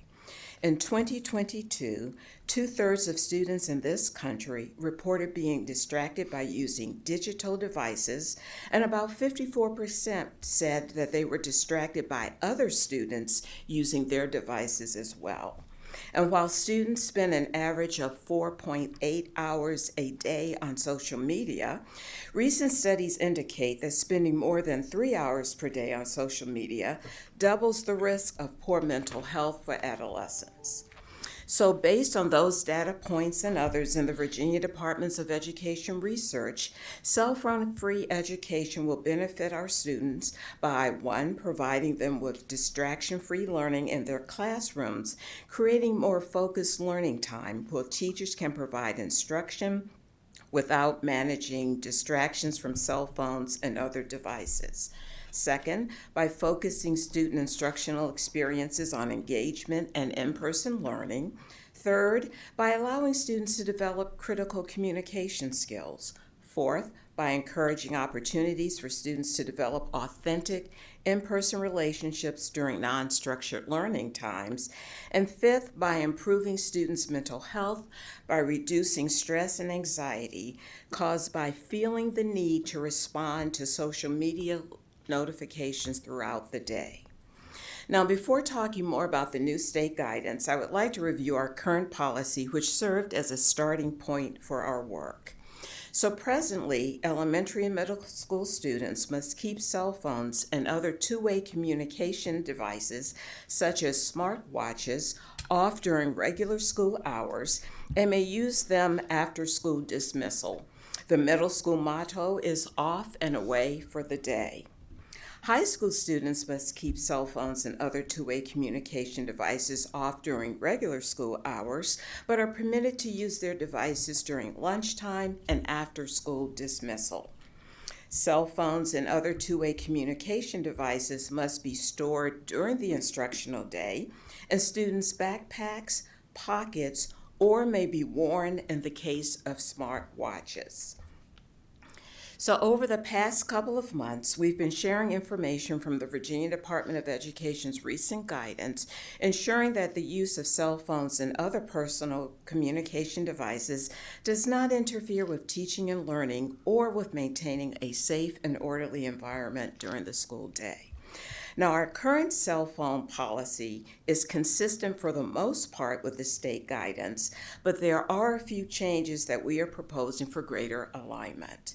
And following the state guidance, our draft policy restricts the use of cell phones and personal communication devices such as Apple Watches from bell to bell as defined in the state guidelines, which means when the first bell rings at the start of the school day to begin instructional time until the dismissal bell rings at the end of the academic day. Bell to bell includes the time between class periods, in most cases the lunch period as well, but we are proposing an exception, and I'll speak to that in a later slide.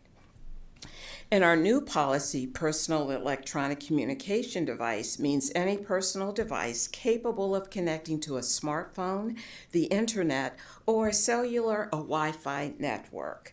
Personal electronic communication devices include wearable devices such as smartwatches, personal headphones, and earbuds.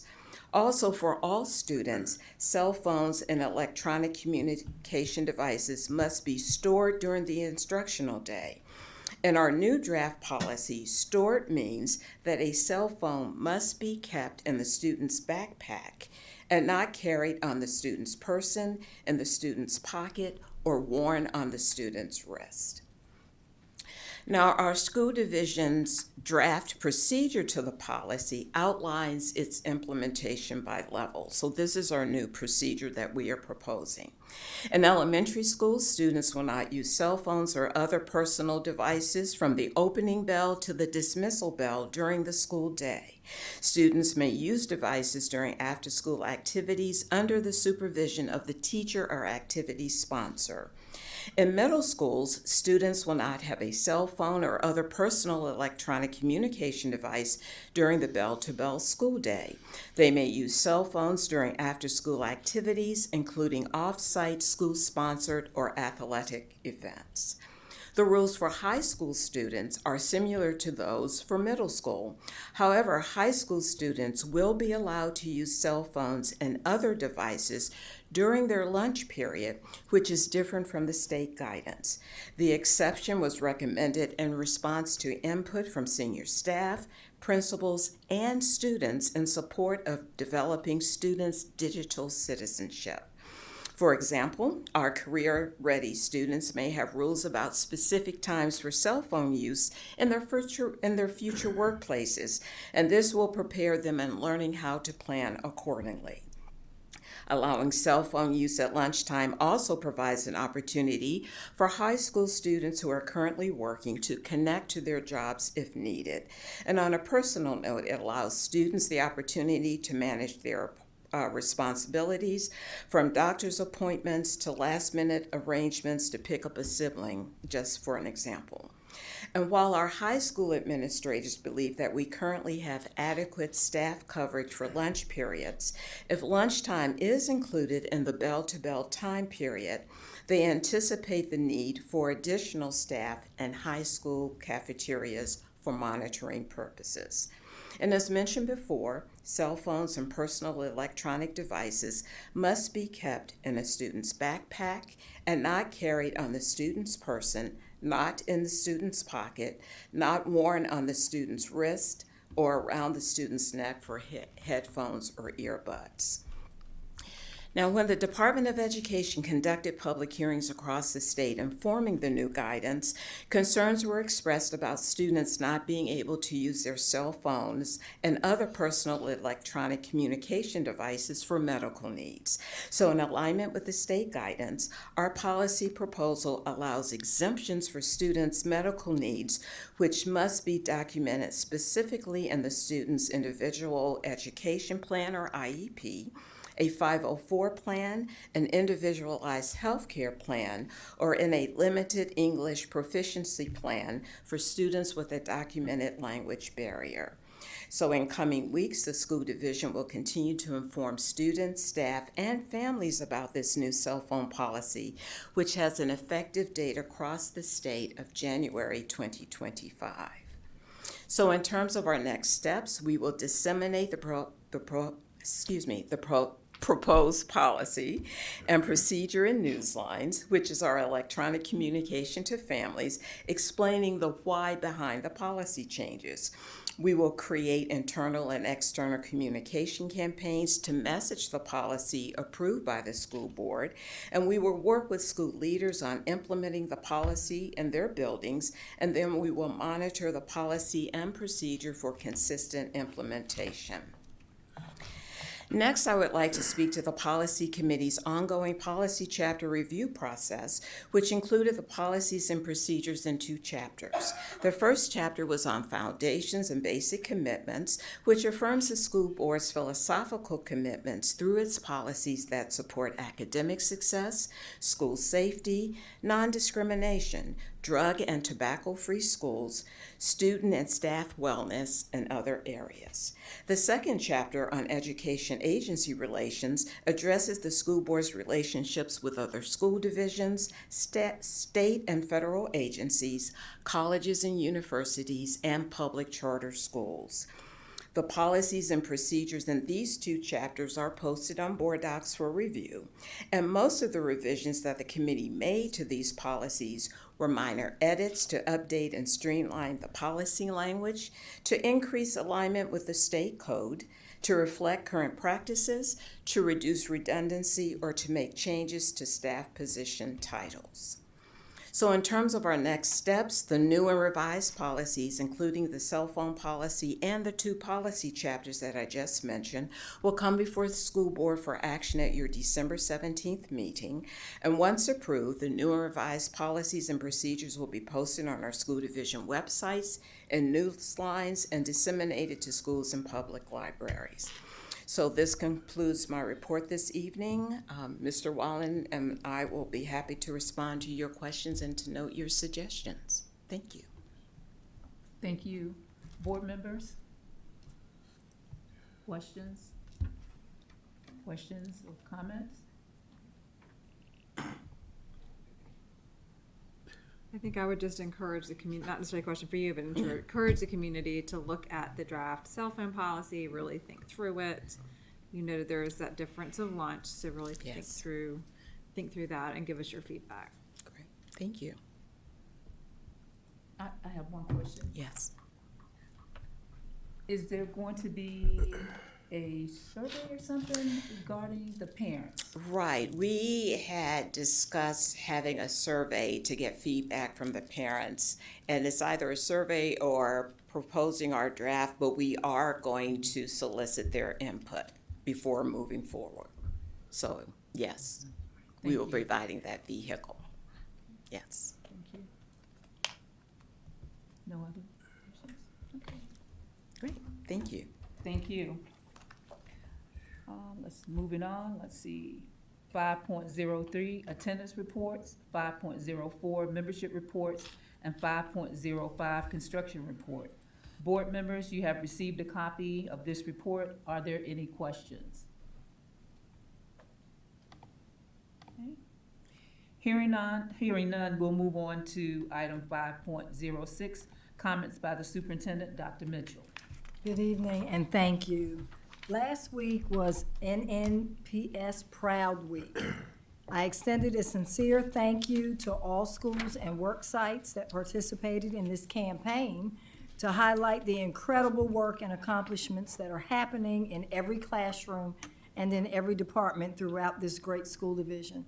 Our goal really was to show that Newport News Public Schools is a vibrant part of what makes Newport News an all-America city.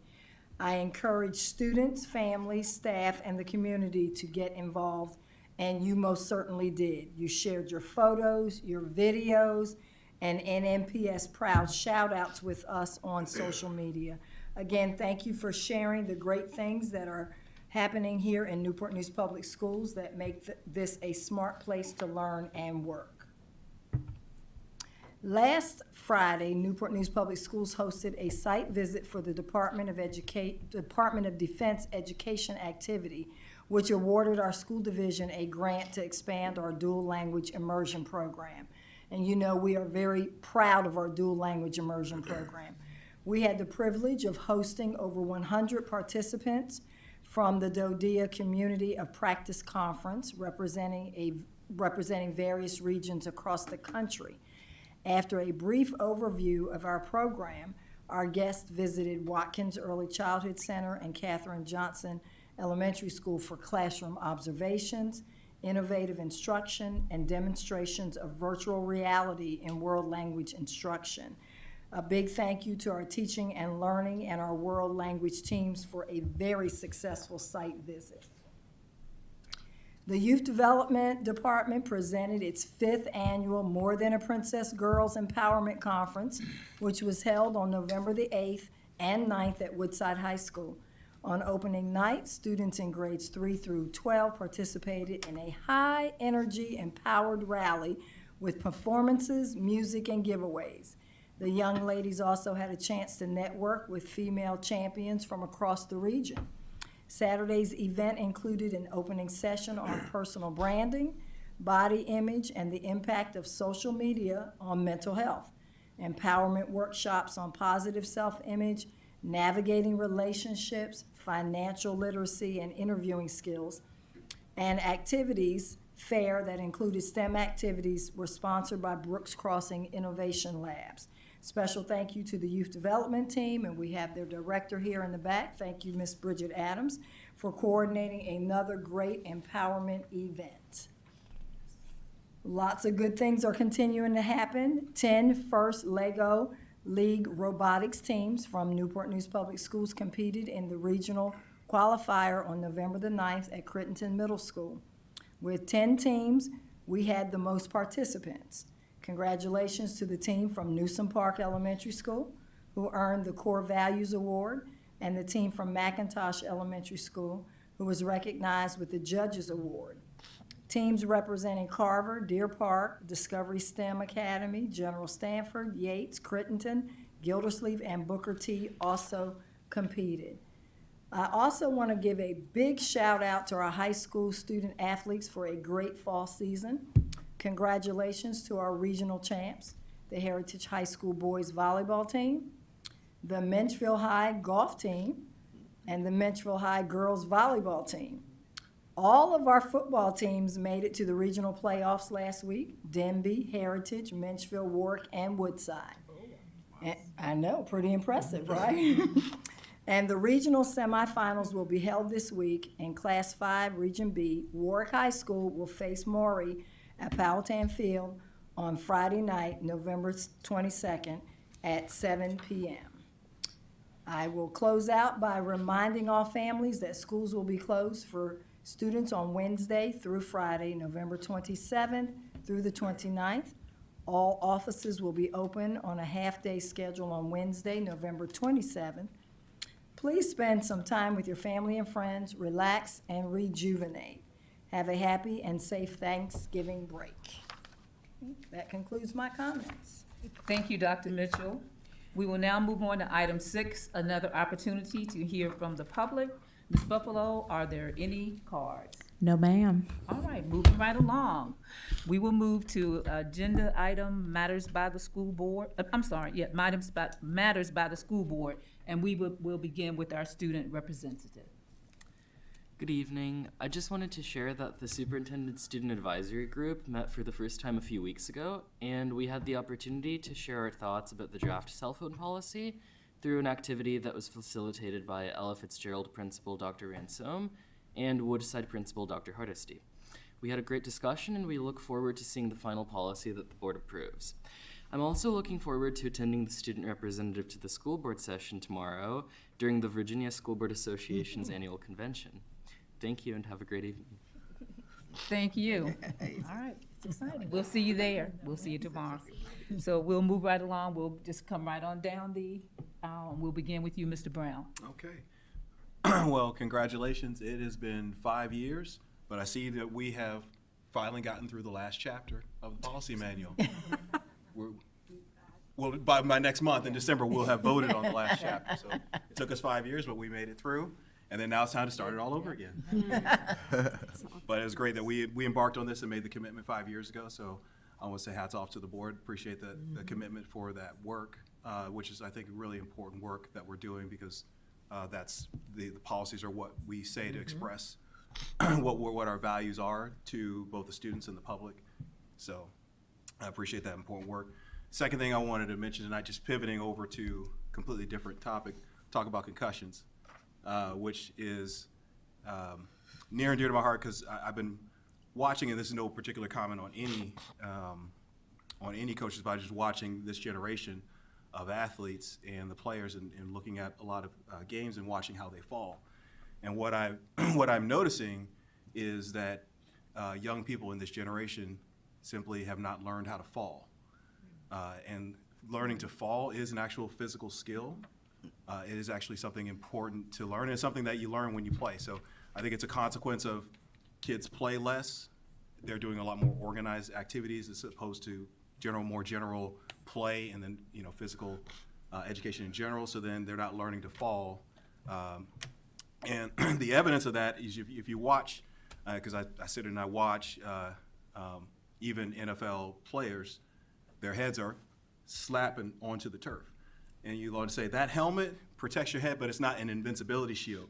You're not supposed to allow your head to smack onto the turf like a lot of players I see them doing. And so I'm not one to bring up a problem without talking about solutions. One, I think young people need to learn how to fall. Learning to fall is actually learning to fall onto your shoulder blades, so that your shoulders absorb the impact as opposed to your neck and your head. Tucking your chin, okay, when you fall, so that way when you fall, your upper body is taking the brunt of the blow as opposed to your brain. Second thing is that what I'm observing is I believe that players, athletes in general, because this is across the board, soccer, football, all of these sports where concussions are an issue, they're not strengthening the neck. The neck is what allows you to have the strength when you crash into the ground to actually hold your head up and keep it away from the ground. And so it's critically important, and I think that a lot of, in our strength and conditioning programs, that a lot more youth need to work on strengthening their neck. And it doesn't require a lot of expensive equipment. You can buy a band. So if you don't have enough money for a band, I'll give you $10, you can go get one. You get a rubber band, you tie it to a fence post, and you hold your head, you go this way, you go that way, right, and go this way. And get some repetitions going in, strengthen up the neck, and that will, I know it will reduce concussions, because that is something that when talking to, now I'm one of the old guys, right, and talking to guys that I used to play with, and we talk about what's different. What we observed to be different is that young people are not working on their neck strength as we did back in the old days. So that's my public service announcement this evening, is that I just think that's really critically important. That's something that we need to, a point of emphasis for young people, and it's going to significantly reduce the number of concussions, because as I said, I'm noticing that rate is increasing, and what I notice is that really players just aren't able to fall correctly and hold their head up off the turf. Thank you. Ms. Harris? No comments.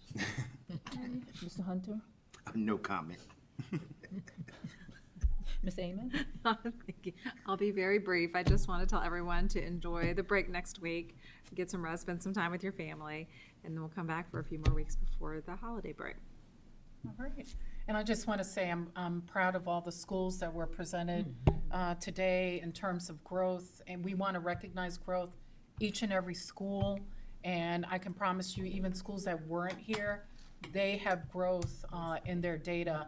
And we will continue to celebrate and report, because we're doing great things. So, and let's continue to do that for our children. Thank you. Ms. Searles Law? Yes, that I'm going to echo Ms. Alger's sentiment. That is what's just hung with me this entire meeting, is the growth that we are seeing in our division. It is documented and undocumented. And I think it's exciting to know and important to note that this growth is measured after COVID. and for the schools that performed such that they were recognized, by the state is tremendous. And we're just so proud of those educators in those buildings sticking the course. And then, of course, to our students, to being willing to learn and to do the work so that they can improve and be the best scholars they can be. So I'm very excited this evening. Okay. And I would just like to say happy American Education Week. I had an opportunity to read to students at Discovery STEM today, and they just warmed my heart and just once again reinforced why we do what we do. So thank you to all of the teachers and staff for pouring into our young people every single day. Please enjoy your families, enjoy the time off, and just take a breather and just be thankful for the things that we do have, and just enjoy your Thanksgiving break. This meeting is adjourned.